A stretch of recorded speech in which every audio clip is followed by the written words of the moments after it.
Well, I've been threatening to do this for a long time, um, but I've been spiritually concerned that I will be misunderstood, and like most white folks, I'm afraid of being labeled a racist and a bigot and whatever else, a Nazi or whatever. But with all the vitriol and violence and political upheaval going on, I decided to go ahead and do it because faith is an action based upon belief sustained by confidence. And I have confidence that the whole Bible makes a whole Christian. So I'm just going to start reading uh, in Genesis, starting in chapter 16. I'm going to read the whole thing as proof that being an investigative reporter or prophet, if you want to say that, um, this is proof that God uh, separated Sarah's children from Hagar's children because God promised Abraham that Sarah would be pregnant with a child. Of course, Sarah didn't believe it because she laughed. And that's why Sarah's child name is Isaac, because Isaac in the Hebrew means laughter. Okay? So, um, this is probably going to be a little more about Ishmael than about Isaac, because Ishmael is the focus. Now, you could say that you know um, God made Cain black to distinguish from Noah's other children. No, I don't think so. But okay, in separating the two children of Abraham, God introduced pigmentation to both Isaac and Ishmael because DNA discovers that the darker chromosomes are stronger than the white whiter chromosomes, or the pigmentation that comes out pale and milky looking. So I'm going to start reading. I'm not going to say anything else. I'm just going to read it straight through, and then in the next segment I'll make my commentary.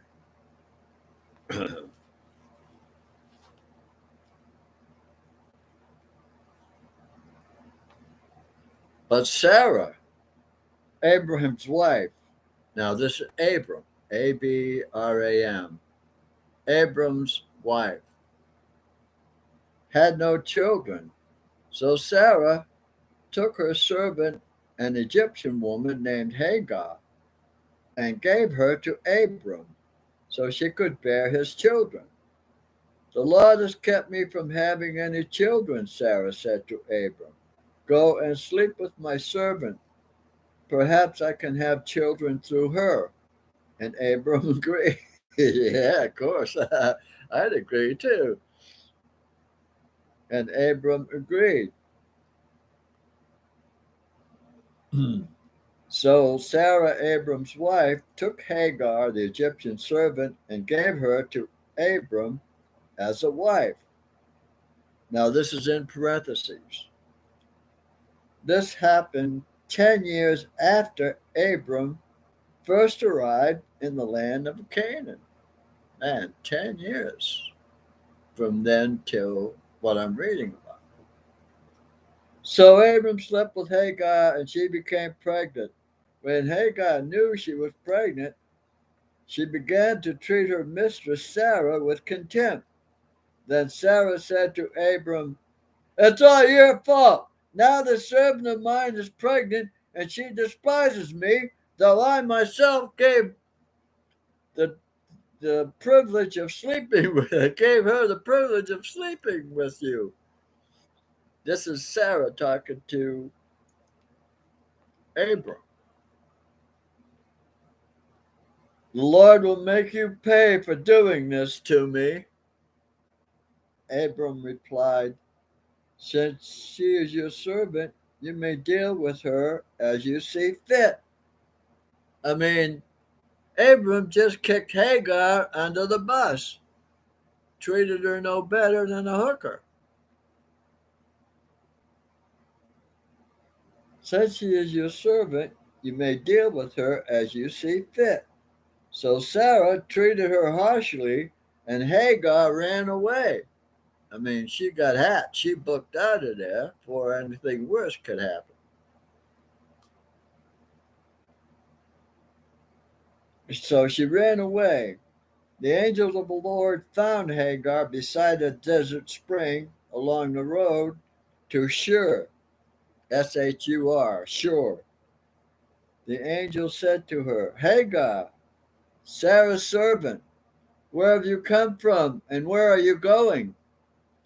Hagar says, "I'm running away from my mistress," she replied. Then the angel of the Lord said, "Return to your mistress and submit to her authority." The angel added, "I will give you more descendants than you can count." And the angel also said, "You are now pregnant and will give birth to a son. You are to name him Ishmael, for the Lord has heard about your misery. This son of yours will be a wild one." You see what's going on now? Black Lives Matter, Antifa, AAACP. Uh, from slavery on up, the black man has separated himself from the white man because of the promise of God through the angel that verified the promise to Hagar.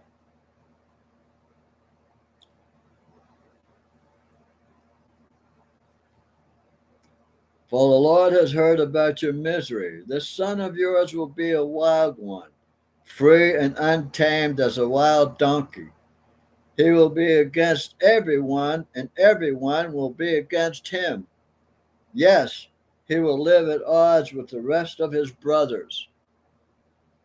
Get it? Does it make sense to you? Thereafter, Hagar referred to the Lord who had spoken to her as a God who sees me. God had sympathy for Hagar, and he sees her. He understands her suffering, and he's given her children, and he's given his children children. Thereafter, Hagar referred to the Lord who has spoken to her as the God who sees me, for she said, "I have seen the one who sees me." Later, that well was named Beer-Lethroy,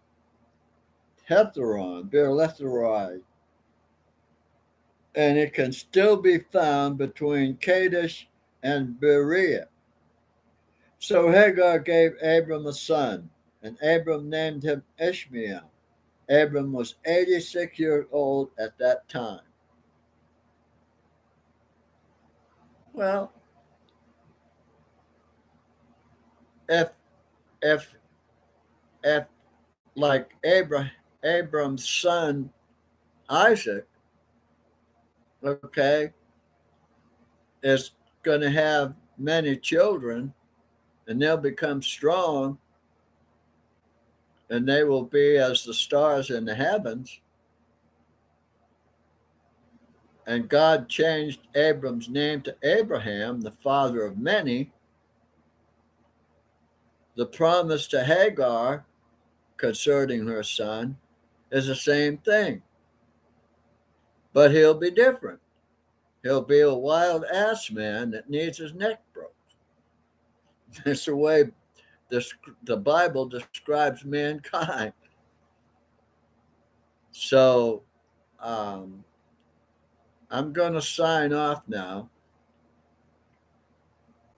My email is Myron Kent, one evangelist at hotmail.com, or Twitter is at oneevangelist.com on Twitter if you want to look me up. Myron Kent signing off, oneevangelist at hotmail.com, or oneevangelist1940 at gmail.com. It might be a little easier if you just look up YouTube and just type in my name, Myron Kent. I'm all over YouTube, so you'll find me wherever my name is. You'll find me.